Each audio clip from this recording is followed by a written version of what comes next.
રામ છે જ્યાં બેસીને જવાથી મારા અંતરને આનંદ મળે છે. ભગવાને પૂછ્યું કે શું તારામાં છે રામ? હું તારામાં દેખાઉં છું? કીધું કે હા હે દીનબંધુ, તો હું જૂઠું બોલું? મારું હૃદય કહી રહ્યું છે. હે અંતર્યામી, આ હૃદયમાં આપ બિરાજમાન છો. અને જો તમારે જોવું હોય તો હું બતાવું. આવો આવું લક્ષ્ય હોવું જોઈએ. રામ લક્ષ્મણથી જુદા નથી, લક્ષ્મણ રામથી જુદા નથી. ભાઈઓ ભાઈઓ વચ્ચે કેટલો અનન્ય સ્નેહ છે. એટલે રામ એ આદર્શ અને આદર્શ જીવનની મૂર્તિ છે.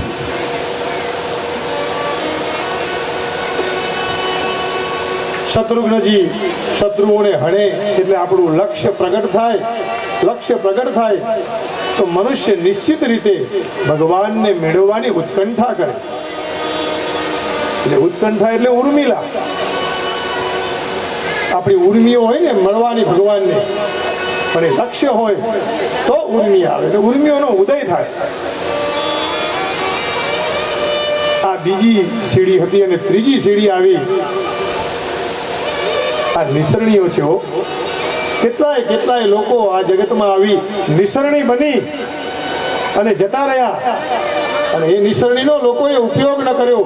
રામ આયા, કૃષ્ણ ગયા. આપણે હજી એ જ સ્થિતિએ, એ જ જગ્યાએ જગતને સુધારવા કરતા આપણે જાતે સુધરીએ. જો આ નિસરણીની કેવી ગાથા ગુજરાતી કાવ્યમાં બતાવી છે. આઈએ સુનેંગે.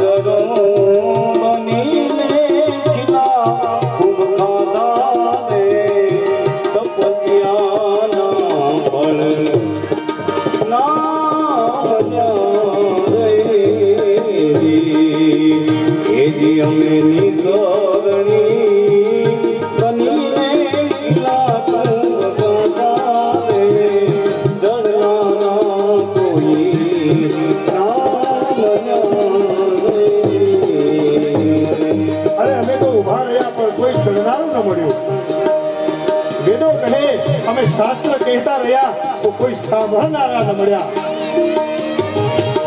કોઈ સાંભળે તો કોઈ જીવનમાં કંઈક ઉતરશે. હે માધડા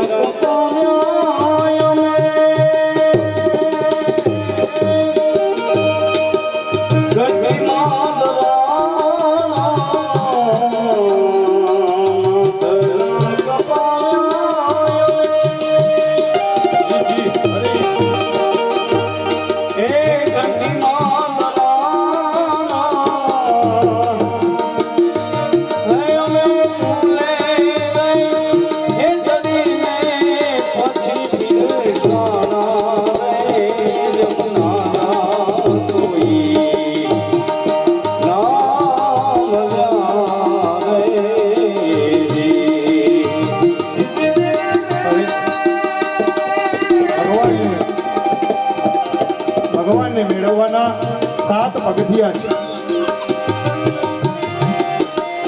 યમ, નિયમ, આસન, પ્રાણાયામ, પ્રત્યાહાર. પણ હું અને તમે ભગવાન 7મા પગથિયે છીએ. સંસારના પહેલા પગથિયે બેઠી છબછબિયા કરીએ છીએ અને ત્યાં એટલી મજા આવે છે, એટલો આનંદ આવે છે કે આપણે આગળ જવાનો પ્રયત્ન જ નથી કરતા. અને ભગવાન તો 7મા પગથિયે. આવો આવો આ નિસરણીને ચડીએ, આ પગથિયાની ઉપર જઈ હરિને પ્રાપ્ત કરવા પ્રયત્ન નહીં, વિચાર તો કરીએ. માથડા કપાવ્યા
ભરાશે ને તો આ ઘડો અવાજ નહીં કરે. સંપૂર્ણ કુંભો ન કરો અર્ધો ઘટો ઘોષમુપૈતિ નૂનમ વિદ્વાન કુલીનો ન કરોતિ ગર્વમ. અરે હરિના ભજનનું જે મનુષ્ય કીર્તન કરશે ને ભરાઈ જશે અને પછી એને અવાજ રહેશે જ નહીં. આ તો ખાલી ઘડા બહુ વાગે ને, ઘડામાં કાંઈ ન હોય, અડધો ઘડો ભર્યો હોય તો છલકાય, પણ હરિના નામથી ભરાય તો ત્યાં અવધ આવી જાય, અને અવધ આવે એટલે રામ, અને રામ આવે એટલે આરામ થઈ જાય. એ ખાલી ઘડો પડ્યો એટલે છેલ્લે અવાજ કર્યો ઠઠમ ઠઠમ ઠમ ઠઠમ ઠઠમ ઠહ. આ ઢ અને ઠ એ રહી જઈએ પછી. એટલે રામથી, આ રામના જ્ઞાનથી, રામના ગુણથી આ દેહને ભરી દઈએ, અજ્ઞાનથી દૂર થઈ જ્ઞાન તરફ પ્રયાણ કરીએ. એટલે ત્રીજી નિસરણી આવી ભરતજીની. ભરતજીનો અર્થ ભર દેને વાલા, આપણાને ભરી દે, ભગવાનના જ્ઞાનથી ભરે, એનું નામ ભરતજી. ભરતજી એ સાક્ષાત રામચંદ્રજીનો પ્રેમ વિગ્રહ સ્વરૂપ છે. પ્રેમથી લબાલબ ભરેલા ભરતજી રામ ભગવાનને અનન્ય પ્રેમ કરે છે. હવે આપણા શરીરમાં આ વિષય રસ ભરેલો છે, આ વિષય રસને કાઢવા માટે રામ રસ ભરવો પડશે ને. પણ બાટલી ખાલી હશે તો પાણી ભરાશે. ભક્તો, એ ભરેલી આ કૂપીને ખાલી કરીએ, એ આ ભરત ભરનાર છે. ગોસ્વામી તુલસીદાસજી તો સંકેત કરે, ભરત ચરિત કરીને તુલસી જો સાગર સુનહી સિય રામ પદ પ્રેમ અવસી હોય ભવરસ દીરતી. ભરત ચરિત કરીને તુલસી જો સાદર સુનહી. તુલસીદાસજી એમ કહે છે કે જે ભરતનું ચરિત્ર સાંભળશે ને એનું મંગલ મંગલ જ થશે. સિય રામ પદ પ્રેમ, ભગવાન રામચંદ્રમાં સિયા રામમાં સ્નેહ લાગી જશે. અવસી હોય ભવ રસ બિરતી, અને સંસારના રસમાંથી વિરક્તિ લાગશે. એટલે વૈરાગ્ય બહુ જરૂરી છે. જેનામાં વૈરાગ્ય આવે એ જ ભક્તિનિષ્ઠ બની શકે. વૈરાગ્ય રસિકો ભવ ભક્તિનિષ્ઠ. જે ભક્તિનિષ્ઠ બને એ વિભુનિષ્ઠ બને, એ વ્યક્તિનિષ્ઠ નથી બનતો.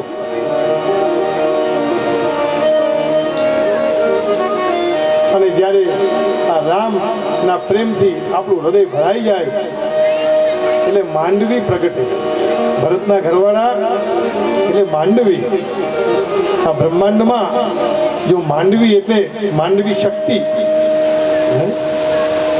આ ત્રીજું સોપાન, અને છેલ્લું રમ ક્રીડાયામ. રામ શબ્દની ઉત્પત્તિ પણ રમ ધાતુમાંથી થઈ છે. જે આખા જગતના તમામ વ્યક્તિઓમાં રમે છે એનું નામ રામ. અને પછી મોટા મોટા સંતો, સાધુઓ, ભક્તો એ ભગવાનમાં પણ રમ્યા કરે. હે રામ, આ રામ કીધાની સાથે રામ અને માં કહેવું એટલે પાછું બંધ થઈ જાય. ભગવાન શિવજીએ જ્યારે ઝેર પીધું ને ત્યારે રામજીને યાદ કરીને કટોરો હાથમાં લીધો અને રા બોલ્યા, માં કીધાની સાથે બંધ થઈ ગયું અને કંઠમાં સ્થિર કરી દીધું. અને એટલા માટે શિવજી એમ કહી શકે કે ચિદાનંદ રૂપ શિવોહમ શિવોહમ સહ અહમ સોહમ. સહ એ પુરુષ રૂપ શક્તિ છે અને પછી હંસ બને છે. ભાઈ આવું કઈ હે બંનેને ઉલટું કરી નાખો એટલે હંસ બને. શિવ અને શક્તિ સ્વરૂપે છે અને પછી ધીરે ધીરે સાધક સોહમ સોહમ તે હું છું એવું કહેતો થઈ જાય. એટલા માટે આ ભરત રામ ભગવાનના રસને ભરવાની વાત કરે છે. ભલે એક દિવસે ન ભરાય તો કઈ વાંધો નહીં.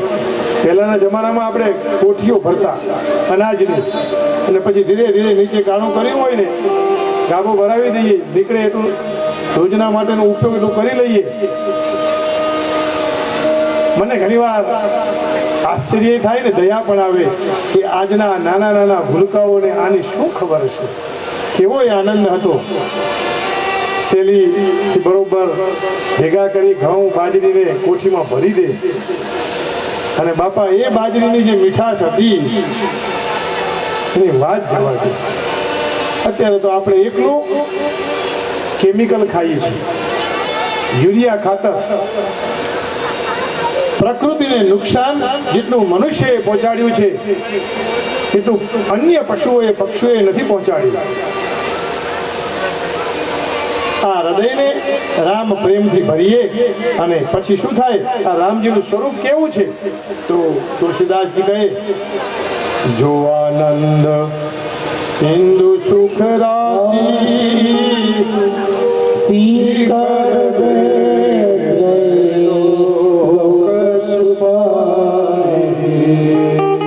એ તો આનંદનો સાગર છે. એકાદ બિંદુ નહીં, પણ આનંદ આ સાગર ભરેલો છે. જો સુખધામ સો સુખધામ રામ અસના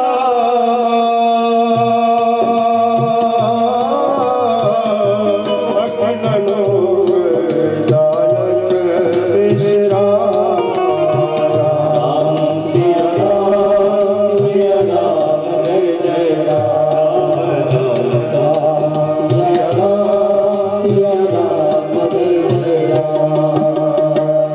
सब बोलेंगे. आगे वाली चौपाई मंगल भवन अमंगल हारी आप सब जानते हैं.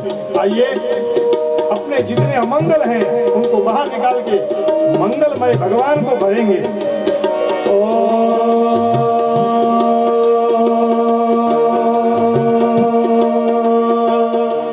मंगल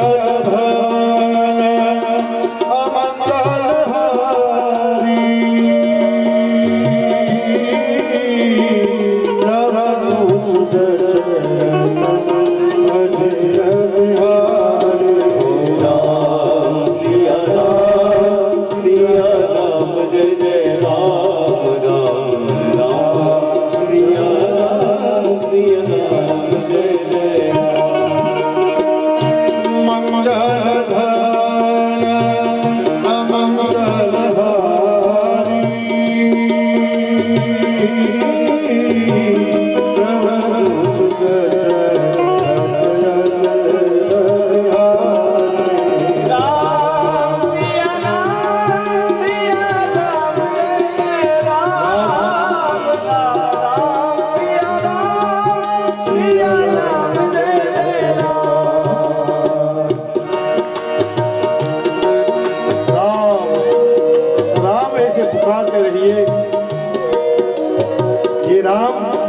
जगत के विषयों को दूर कर अमृत का पान कराएंगे.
ભૌતિક ત્રણેય તાપો દૂર થશે. પ્રકૃતિની અંદર તાડ તડકો, જો સુખ દુઃખ આ તો દ્વંદ્વ ચાલ્યા જ કરે. ક્યારેક સુખ આવે, ક્યારેક દુઃખ આવે, નાસીપાસ ન થશો એ ભગવાનનું આપેલું જ છે. પ્રારબ્ધ કર્મમાં લખેલું છે, ભોગવવાનું છે. તો રડતા રડતા શા માટે? એનું નામ લેતા ન ભોગવાય, એને યાદ કરીને ભોગવીએ.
આ તો ઔષધ છે અને દવા લેવી પડે ને. બીમાર પડીએ તો દવા લેવી જ પડે. આ સંસારની પીડાઓથી દૂર થવા માટે હરિનામ એ ઔષધ છે. ગળું બેસી જાય તો ગળાની દવાઈ લેવી પડે. શરીરમાં માથું અથવા અન્ય અંગો પીડા આપે તો એની દવા લેવી પડે. રામ નામ કી ઔષધિ ખરી નીતિ શીખાય, હરે અંગ પીડા વ્યાપે નહીં, ને મહારોગ મટી જાય. આ કયો મહારોગ છે? આ ભવનો સંસારનો જે રોગ છે ને એ મટી જાય. રામ નામ કી ઔષધિ ખાયા કરે છે અને ક્યાંના પૈસા આપવાના છે?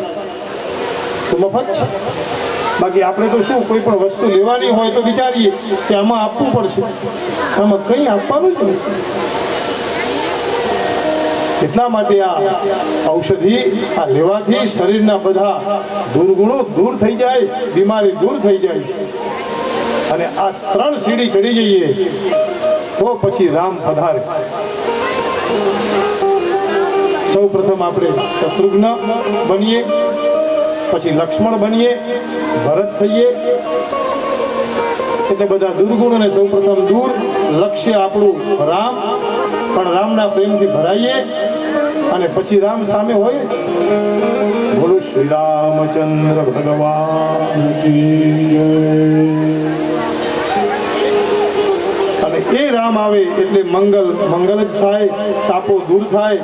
પરીક્ષિત મહારાજ બહુ આનંદથી કથા સાંભળતા હતા અને કહ્યું, હવે તમને હું ચંદ્રવંશની પરમ પુણ્યમય કથાનું શ્રવણ કરાવીશ. કથાતઃ શ્રૂયતામ રાજન વંશઃ સોમસ્ય પાવનઃ યસ્મિન નૈલાદયો ભૂવા કીર્ત્યન્તે પુણ્યકીર્તયઃ. સુખદેવજી કહે છે આ બધી કથાઓ પુણ્ય આપવા વાળી છે. તે ચંદ્રવંશની કથા પણ પરમ પુણ્યમયી છે. તો એ જોયું આપણે કેવા વાળાએ થાકતા નથી અને સાંભળવા વાળાએ થાકતા નથી, કયા જ કરે છે, કથાઓ ચાલ્યા જ કરે છે. અને ગંગા તો વહ્યા જ કરે ને, કોણ એને રોકી શકે? ભગવાન નારાયણ અને એમની નાભી કમલમાંથી બ્રહ્માજીની ઉત્પત્તિ થઈ. બ્રહ્માના દીકરા અત્રિ મુનિ, અત્રિના દીકરા ચંદ્રમા, ચંદ્રવંશમાં દીકરા થયા બુધ, બુધના પુરુરવા, પુરુરવાના અયલ, અયલ ઉર્વશી સાથે થઈને એમના જે સંતાનો થયા એ આયુ છે, સુતાયુ, સત્યાયુ, રય, જય, વિજય, આ 6 દીકરાઓ થયા. એ વંશમાં આગળ નહુષ નામનો એક રાજા થયો અને નહુષના પણ યતિ, જયાતિ, સંવ્યાતિ, આયાતિ, આયતિ, વિયતિ અને કૃતિ. હું એટલા માટે બધા નામ બોલું છું કે સવારે મેં કીધેલું કે આપણી 7 પેઢી આપણને યાદ હોવી જોઈએ. હું કોણ છું, ક્યાંથી આવ્યો છું, મારે શું કરવાનું છે એ આપણને યાદ રહે.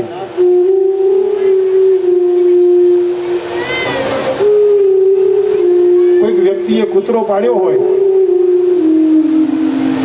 અને એ કૂતરાના ગળામાં પટ્ટો બાંધ્યો હોય, કબીર કૂતા રામ કા. હવે એ કૂતરાને લઈને એનો શેઠિયો જતો હોય તો એના માટે બધી વ્યવસ્થા છે જ, ઘરમાં સારી રીતે રહેવાનું, જમવાનું. પણ શેઠના શરણે તો રહ્યો એ કૂતરો, તો એને સરસ ગાડીમાં પણ બેસવા મળે. અને આ ખુલ્લે આમ ફરતા કૂતરાઓની કેવી સ્થિતિ છે?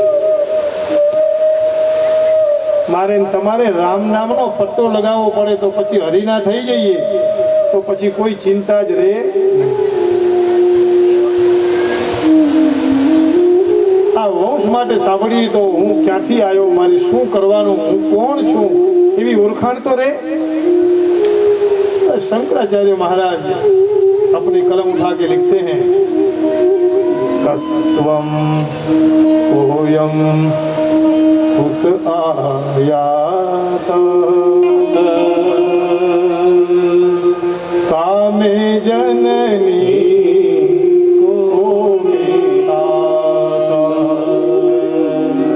कौन छे तू? कस्त्वम, कस्त्वं कोयम अयम कहा, कस्त्वं कोयम उत आयात कामे जननी को में तात. अरे मारा माँ बाप कौन છે એ તો વિચાર કરવો જોઈએ. इति परिभावय सर्वसारम. પરિભાવય આ બહુ શબ્દ ચિંતન કરવા જેવો છે. વ્યાકરણના મંગલાચરણ પણ મુનિત્રયમ નમસ્કૃત્ય તદુક્તિ પરિભાવ્ય ચ વિચિન્ત્ય.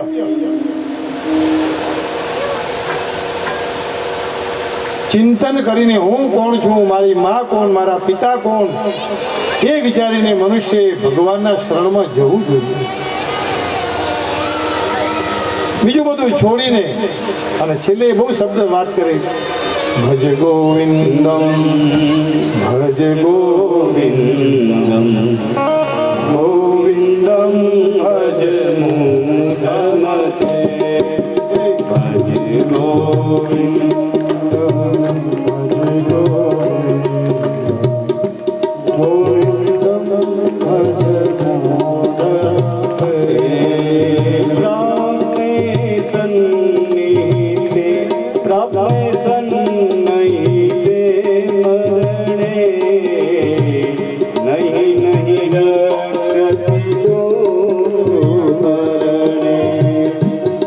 गोविंदम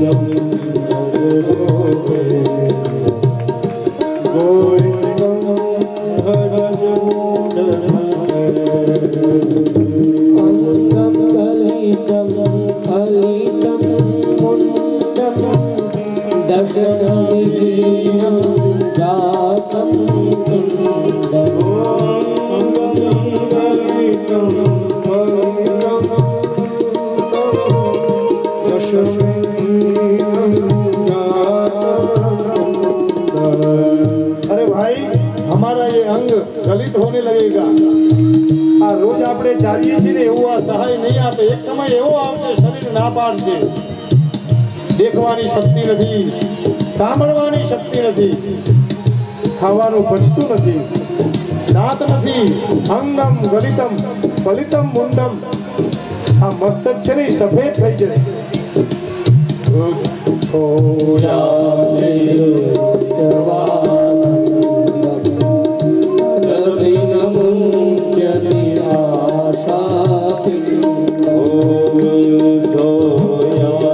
તાળી કે સાથ રોગ મટી જાય. હા, તાળી પાડીને રોગ મટે.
આનંદ મળે એ આનંદ લઈએ, પણ હરિને કદાપી ન ભૂલીએ.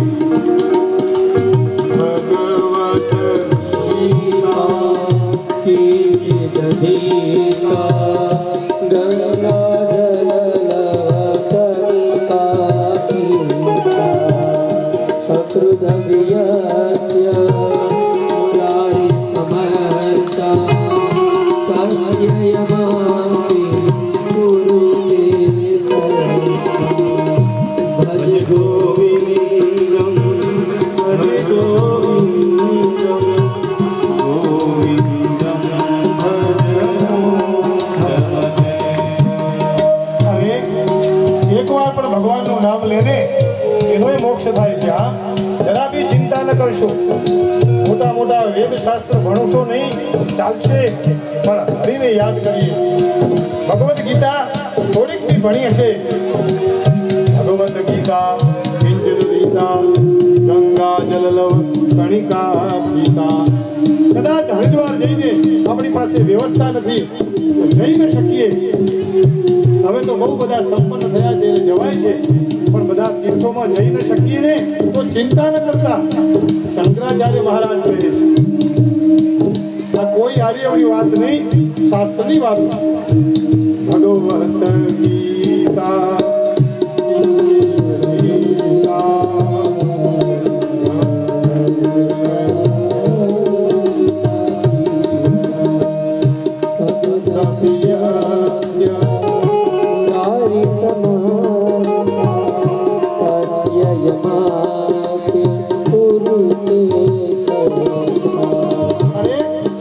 એકવાર હરિનું નામ લઈશું ને તો યમ પણ કાંઈ નહીં કરી શકે. આવા રામ નામની તાકાત, કૃષ્ણ નામની આવી તાકાત. માટે ભજે ગોવિંદ ભજે ગોવિંદ ગોવિંદમ ભજે મુદમતે ભજે ગોવિંદ ભજે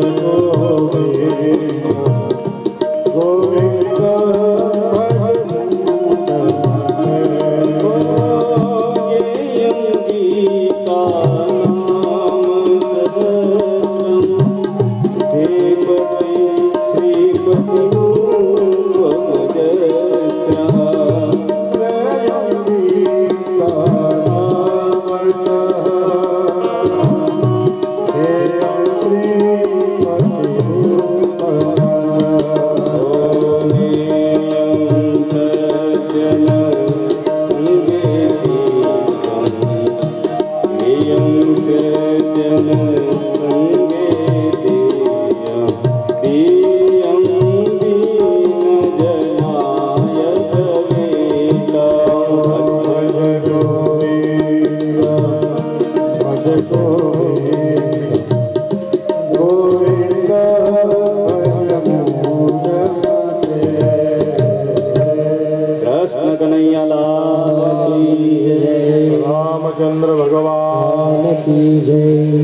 7 પેઢીના નામ લેવા જોઈએ, આપણા વડીલોને યાદ કરીએ તો એમના સદગુણો આપણામાં આવે અને આપણને રસ્તો મળે.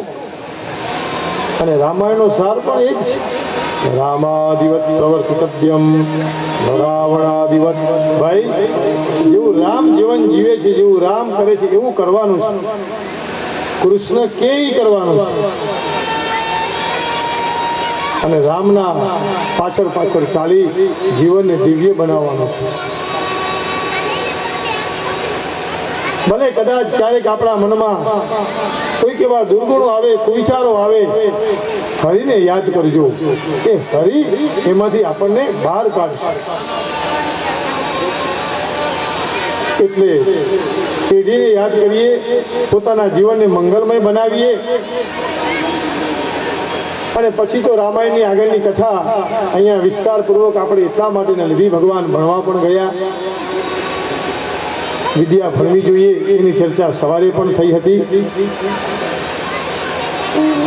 પણ મોટા થયા અને જે ભાગ પાડવાની વાત આવી, આ સંસારમાં બધી જગ્યાએ ભાંગજણ છે. ભાગ પાડવા એટલે ભાંગજણ. એ રામ ત્યાગે પછી એ પરિવારમાં રામ નામનો દીવો જ પ્રગટે ને.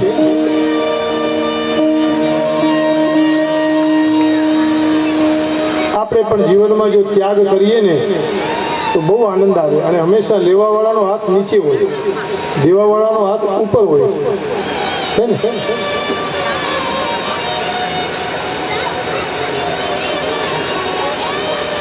અમારે ગુરુજી એવું કહેતા, આ અમારા માટે છે, તમારે કોઈની ટોપી કોઈએ ઓઢી ન લેવી. ક્યારેક આમાંથી કોઈક શબ્દ એવા નીકળી બી જાય.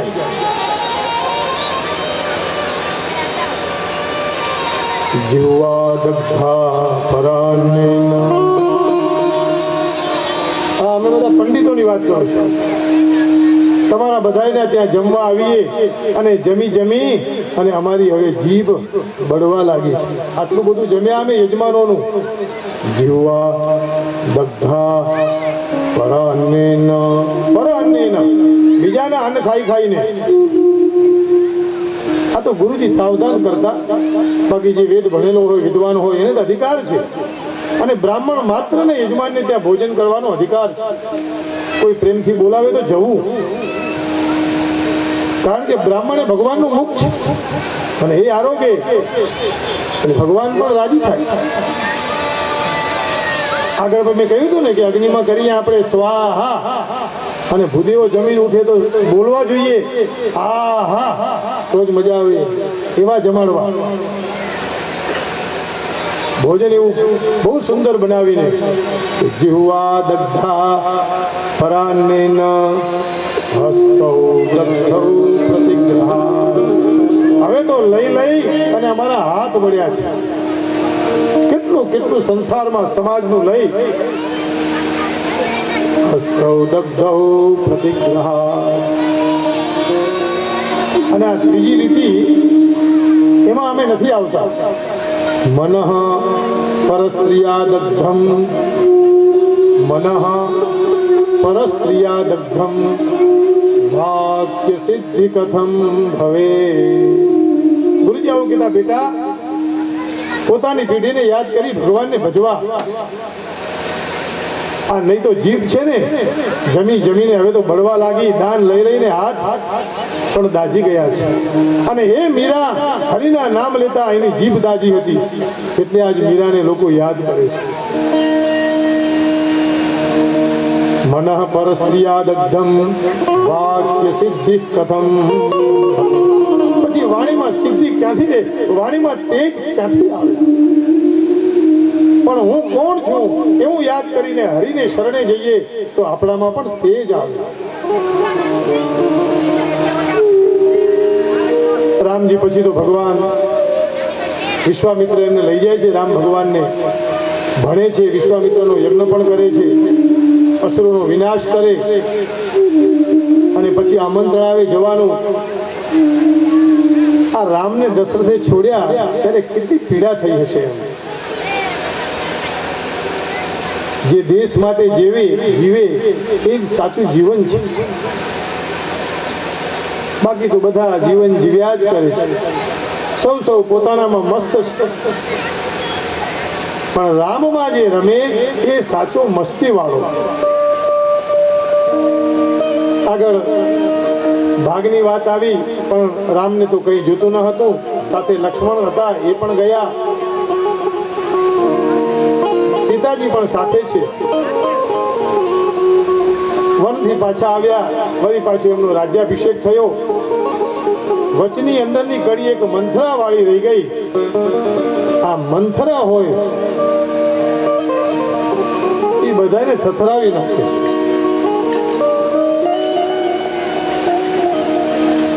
આ મંથરાએ એવું નાટક કર્યું કે જેનાથી રામને વનવાસ જવું પડ્યું છે.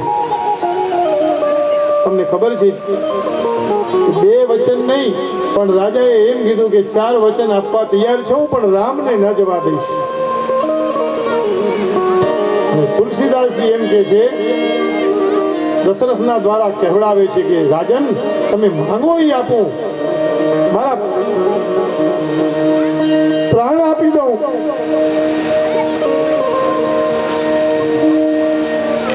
પણ રામને ન લઈ જશો, રામને ન જવા દેશો વનવાસ. રામ મારો પ્રાણ છે, મારો હૃદયનો ટુકડો રામ છે. ખૂબ સમજાવ્યા કૈકેયીને, પણ સમજ્યા નથી. જેને મોહન લાગેલો છે, મોહાંધ અને મદાંધને આવું જ સૂજે ને. અને લખે તુલસીદાસ, ચોખ્ખે પણ પાયેવું સુતચારી, વિપ્ર કહેવું નહીં બચન બિચારી.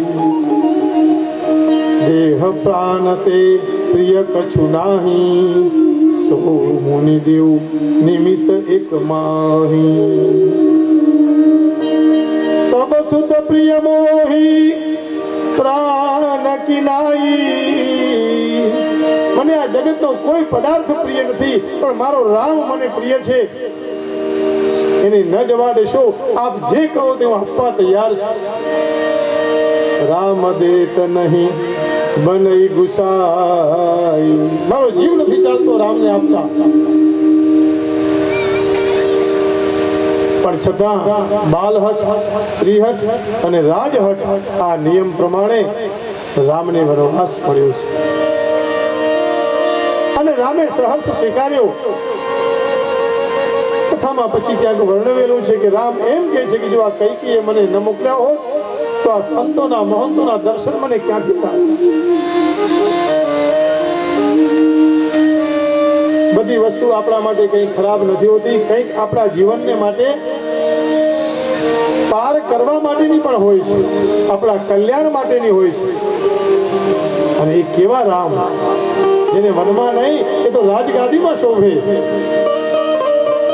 આપણે કહીને ઘણી વાર કે નાના તમે અહીંયા નહીં, આપ ઉપર બેસો, તમારી યોગ્યતા ઉપર છે. કરુણ નયન સુર બાહુ વિશાલા, નીલ જલજ તનુ શ્યામ કમાલા. આવા દિવ્ય, જેના નેત્ર કમળ જેવા છે, ગૌર વર્ણ સુંદર એવા ભગવાન. અને એ રામ આજ હૃદયનો ટુકડો વનવાસ તરફ જશે.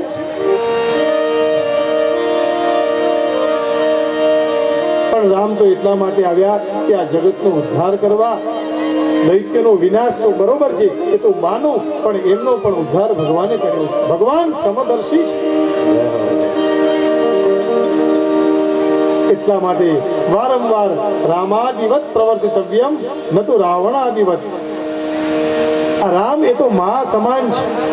પોતાના ભરતને કેટલો પ્રેમ કર્યો છે રામે. અને જે ભેદ ન ઊભો કરે એ જ ભરત. ભરતે પણ એ જ કીધેલું કે મારે તો રામ જોઈએ, બીજું કંઈ નહીં. અને રામ ના આવે તો રામની પાદુકા પણ પૂજી આ રાજ્ય ચલાવીશ, પણ મને આ રાજ્યનો અધિકાર નથી, મને રાજ્ય ગમતું નથી. ભગવાને વિશ્વામિત્રની સાથે યજ્ઞ પણ પૂરો કર્યો. ગૌતમ નારી શાપ બસ ઉપલ દેહ ધરી ધીર, ચરણ કમલ રજ ચાહતી કૃપા કરહું રઘુબીર. યજ્ઞ પૂરો થયો એટલે વચમાં અહલ્યાનો ઉદ્ધાર પણ કર્યો. જનકપુરી જઈ અને એ કાર્ય પૂરું કર્યા પછી ભગવાન જો શીલાને ચરણ સ્પર્શ કરે, પણ સ્ત્રીને તો ભગવાન કઈ રીતે ચરણ સ્પર્શ કરી શકે? પણ ઉદ્ધાર કરવા માટે તુલસીદાસજી લખે, જેહી પદ સુરસરિતા પરમ પુનીતા પ્રગટ ભઈ શિવસી સધરી. અરે પ્રગટ થઈ અને એનો ઉદ્ધાર ભગવાને કર્યો છે. શબરી જુઓ તમે, કેટલા વર્ષો સુધી ભગવાનની રાહ જોઈ છે. આંખના ડોળાઓ બહાર નીકળી ગયા છે, શરીરની કરચલી બહાર આવી છે, દાંત રહ્યા નથી, વાળ સફેદ થયા છે, પણ મારો રામ આજે આવશે આવી પ્રતીક્ષામાં જ વર્ષો ગાળી નાખ્યા છે. અને એટલે તો એ રામે શબરીના એઠા બોર પણ ખાધા છે. સોઈ પદ પંકજ જેહી પૂજિત અજમમ શિર ધરે કૃપાલ હરી.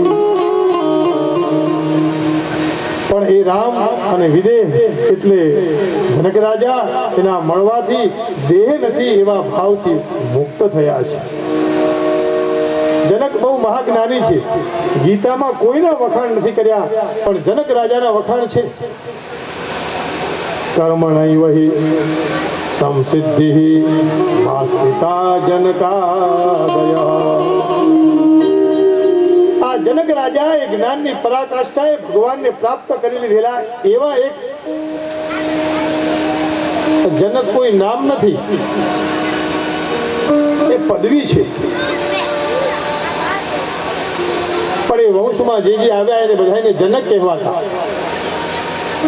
અને એ જનક કેવા, એક વખત જનક રાજાના રાજ્યમાં ભયંકર આગ લાગી, એટલે બધા પાણી લઈને દોડવા આવે ને ઓલવે તો ખરા. અને કહ્યું, મહારાજ આગ લાગી છે, આપ ઉભા તો થાવ, આ ઓલવો. ત્યારે જનક મહારાજના મુખથી શબ્દ નીકળ્યા, મિથિલાયામ દહ્યમાનાયામ રમામ દહતિ કશ્ચન.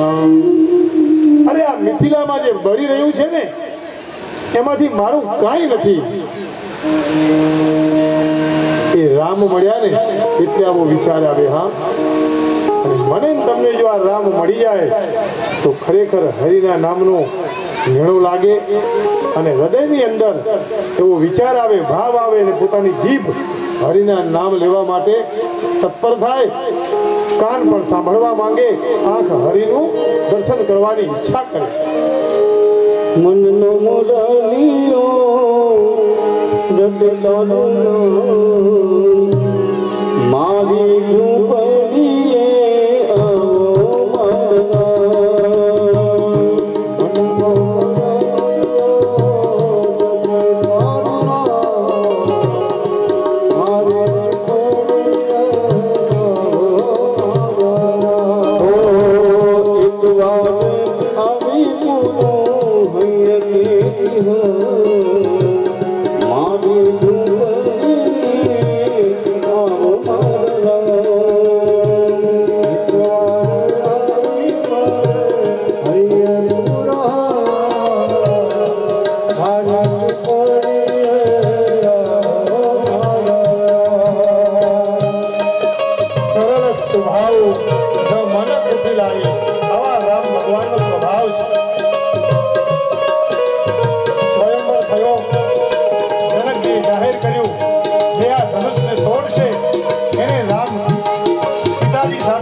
तुझे नहीं काम मारी ઝૂંપડીએ આવો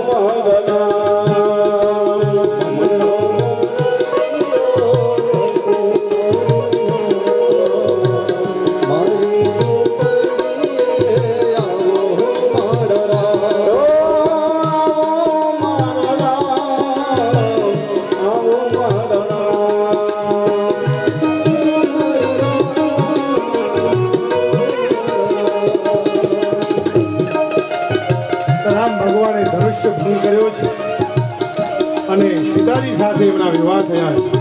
જાનકીજી ઠીંગણા છે એટલે આપણે કહેતા હોય છે સીતારામની જોડી. જનક રાજા પત્રિકા છપાવી બધાને આપી, ખુશ ખુશ થયા, સ્વાગત થયું. અને એ સમયે ભગવાન રામ કામદેવને ઘોડો બનાવી એના ઉપર બેસી અને પછી લગ્ન માટે જાય. સીતાને તો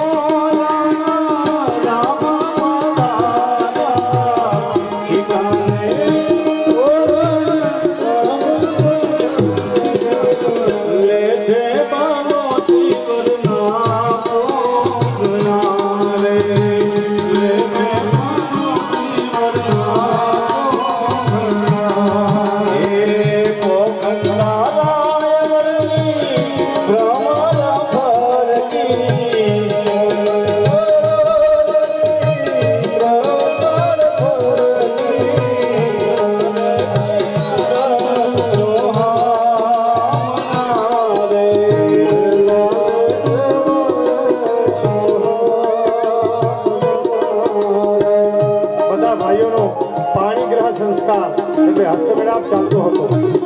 ગૌર મહારાજે કહ્યું રામ ભગવાનને કે હવે તમને આ કન્યાનો હાથ આપીએ છીએ, આપ સ્વીકારો અને બોલો પ્રતિગૃહનામી. એટલે રામ તો ભોળા એટલે બોલ્યા પ્રતિગૃહનામી, પણ લક્ષ્મણજીએ કહ્યું હું દાન લેતો નથી, હું પ્રતિગૃહનામી નહીં બોલું. અને રામે કહ્યું અહીંયા તો બોલવું પડે, આજે રાજા થઈને આવ્યા છો ને, લેવા માટે આવ્યા છો, બોલો પ્રતિગૃહનામી. બધાના લગ્ન થયા. હવે બધા ઘરે આવ્યા. એકી અને બેકીની રમત રમતા હતા, આજે પણ રમાય છે. કોણ જીત્યું એનો વિવાદ થાય. શાસ્ત્ર એમ કહે છે આ એકી બેકી એટલા માટે રમવાની, આપણે શરીરથી જુદા છીએ પણ આમ તો એક જ છીએ, એટલે બેકી નથી એકી છીએ. હે મારા લગ્ના પરવાના દેખી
વાત કરતા દેવિયાની એટલે શુક્રાચાર્યની દીકરી એના પણ લગ્ન અને વૃષભર્વાની પુત્રી શર્મિષ્ઠાના લગ્ન થયા.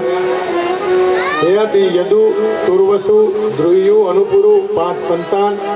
સૌથી નાનો દીકરો પુરુ એ પિતાનો અનન્ય ભક્ત અને શુક્રાચાર્યના શાપથી હયાતીની જે યુવાની હતી એ લઈ લીધેલી.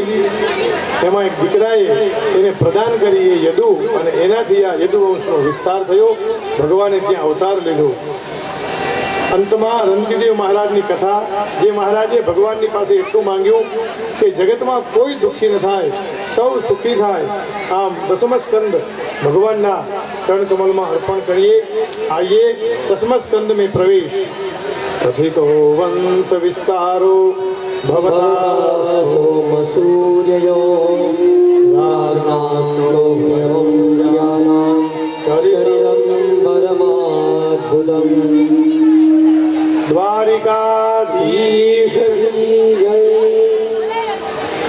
હવે થોડી વારમાં ભગવાન કૃષ્ણ પધારશે એટલે બરોબર ભગવાનની કથામાં ધ્યાન દઈએ. પરીક્ષિત મહારાજે પ્રશ્ન કર્યો કે તમે તો સૂર્યની વંશાવલી, સૂર્યવંશની અને ચંદ્રવંશના રાજાઓની ગાથા તો બહુ લાંબી કરી, પણ હવે તો મારા કનૈયાની કથા તો કહો. મને ભગવાન કૃષ્ણની હું રાહ જોઉં છું. આપ મને વંશની કથાની શરૂઆત કરો. કૃષ્ણ કથા એ ભવરોગની મીઠી દવા છે. એલોપેથી દવા ઉપર મને ભરોસો નથી, કારણ કે એક ઉપર એક ફ્રી. કોઈ પણ એક દવા લ્યો તો એની સાથે બીજી દવા, બીજો રોગ આપણને આપી જ દે, એને કહેવાય એલોપેથી. અને આયુર્વેદની દવા કડવી છે, પણ સૌથી સારી મીઠી હોમિયોપેથિક દવા છે. આ ભાગવત છે એ હોમિયોપેથિક છે, મીઠી મીઠી જ દવા છે. આવો આ ભવસદને આ ભવસાગરમાંથી તરાવવા માટે ભગવાનને બોલાવીએ. પ્રભુ આપ પધારો. જન્મ મરણની બીમારી દૂર કરે છે. એટલે સુખદેવજીએ લખ્યું, નિવૃત્તિ તરસઈ રૂપગીયમાન ભવો સદચ્છાદ્રમનો વિરામાત કૌતમશ્લોક ગુણાનુવાદાત પુમાન વિરજેત વિનાપશુગમાન. અરે જે મનુષ્ય ભગવાનના શરણે જાય, ભગવાનની ઔષધિનો સ્વીકાર કરે, એનું મંગલ જ થાય. જન્મ અને મરણના ફેરામાંથી મનુષ્ય મુક્ત થઈ જાય. પરીક્ષિત કહે, ભગવાન આ કેવલ ભવરોગની મીઠી દવા નથી, પણ આ જે સાંભળે એના પૂર્વજોનું પણ કલ્યાણ થાય છે. ભીષ્મ પિતામહ, દ્રોણાચાર્ય જેવા એવા મોટા મોટા યોદ્ધાઓ, વીરો, અને એમાંથી ભગવાને આ પાંડવોને બચાવેલા. પ્રાર્થના કરતા કહે, પ્રભુ આપ તો અમારી નૌકા છો. સુખદેવજી બોલ્યા, પરીક્ષિત ભાઈ તમારે અને દાદાજીને શું સંબંધ છે? એટલે પરીક્ષિત બોલ્યા, મહારાજ એમની કૃપાથી હું તમારી સામે બેઠેલું છું. જ્યારે હું ગર્ભમાં હતો ત્યારે બ્રહ્માસ્ત્રથી ભગવાને મારું રક્ષણ કરેલું. પ્રભુ સુદર્શન લઈને આવ્યા, મને બચાવ્યો છે. સંતો કે ભાઈ આ સુદર્શન હતું તે ગદા હતી, પણ સંતોએ કહ્યું ગદા એટલી બધી તીવ્રથી ફરતી હતી, આ ગદા નહીં, આ તો સુદર્શન હતું. પ્રભુ હું ક્યાંથી આપને પૂછું કે મારે શું જાણવું છે? તમે તો અમારી મા સમાન છો, અને માથી પણ વિશેષ મામા વધે. હા, કારણ એમાં બે મા આવે ત્યારે મા એવું થાય. અને પ્રશ્ન કર્યો કે મામા ઉપર આટલો બધો પ્રેમ, તો પછી શા માટે ભગવાને મામાનો વધ કર્યો? એટલે કીધું કે તમે એવું કરો, 4 દિવસથી બેઠા છો, ભૂખ અને તરસ લાગી હશે, આપ જમવાનું જમી લો. પરીક્ષિત મહારાજે ના પાડી. ભગવાન કૃષ્ણની કથાથી હું તૃપ્ત છું, આપ કથાને આગળ ચલાવો.